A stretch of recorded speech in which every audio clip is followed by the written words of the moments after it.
જય શ્રી કૃષ્ણ. રાધે રાધે.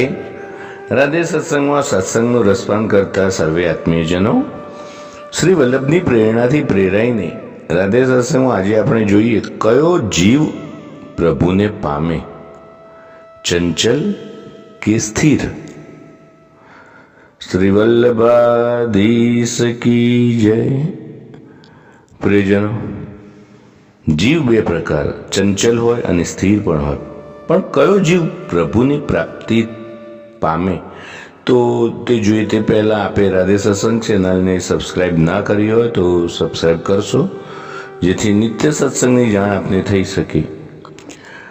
તો પુષ્ટિ માર્ગમાં મનને સ્થિર કરવાનો કોઈ મુદ્દો છે જ નહીં. જો મનને સ્થિર કરવાનો કોઈ મુખ્ય મુદ્દો હોય તો તેને સ્થિર કરવાના ઉપાય છે.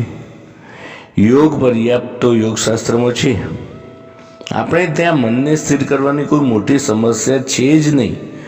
આપણે ત્યાં તો મુખ્ય સમસ્યા એ છે કે જો ચંચલ મન લૌકિક વિષયોમાં ભટકે છે, તેનું તજ મન જો પ્રભુની લીલામાં, પ્રભુના નામમાં, પ્રભુની સેવામાં ભટકતું થઈ જાય તો બધી સમસ્યા દૂર થઈ જાય.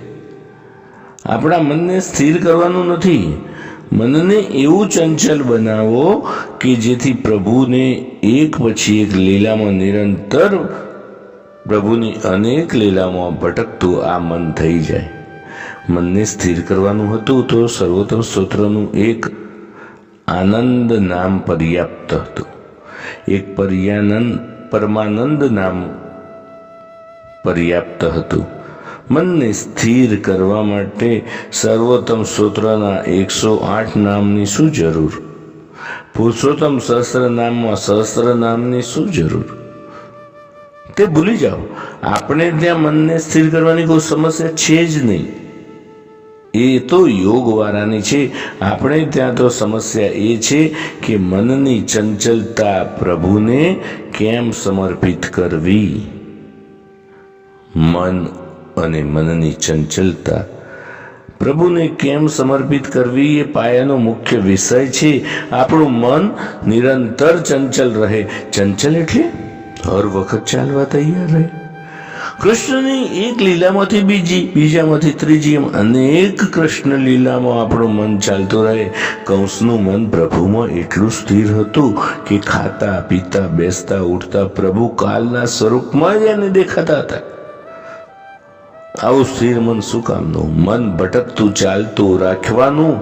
ભટકતું મન પ્રભુને એક પછી એક લીલા, વેણુ ગીત, ગોપી ગીત, યુગલ ગીત, ભ્રમર ગીત ગાઈ શકે. ગોપીઓનું મન કેવું ચંચલ હતું, જે પ્રભુને એક પછી એક લીલા ગાતી જ રહેતી. મનની ચંચલતા એવી ન હોવી જોઈએ કે કૃષ્ણને છોડીને બીજે જાય. કૃષ્ણને છોડીને બીજે જવું જ ના જોઈએ. મનની ચંચલતા એવી જોઈએ, સાંવરે લાલ કૃષ્ણના પ્રત્યેક શ્રીઅંગને નિહારવાની હોવી જોઈએ. નૈન ભર દેખો નંદ કુમાર. મનની આવી ચંચલતા ભક્તિ પ્રગટ કરી શકે, યોગ પ્રગટ કરી નહીં કરી શકે. યોગ તો મનને સ્થિર કરી શકે, ભક્તિ મનની ચંચલતાને ભવ્ય બનાવી દેશે. ચંચલ મન પ્રભુની સહસ્ત્ર લીલામાં ભટકતું રહે છે, તો પછી મન એવા લૌકિક વિષયોમાં કેમ ભટકી શકે? મન ભટકશે જ નહીં. આપણે ભક્તિમય ચંચલતાના આશિક છીએ, પ્રેમના યોગી છીએ. બસ પ્રભુ એવી કૃપા કરો. સંસારમાં ભ્રમણ કરતો આ જીવ થાકી જાય છે, માટે એક અને ફક્ત એક આપનામાં જ રમણ કરતો જાય. આવી પ્રભુ પ્રત્યે પ્રાર્થના કરીએ અને આપણા મનને ચંચલ બનાવી પ્રભુ લીલામાં વારીએ. તો આ સાથે આજના સત્સંગને શ્રી વલ્લભના ચરણોમાં સમર્પિત કરી અત્રે વિરામ લઈએ. ફરી મળીશું રાધે સત્સંગમાં નવા સત્સંગ સાથે. જય શ્રી કૃષ્ણ. રાધે રાધે.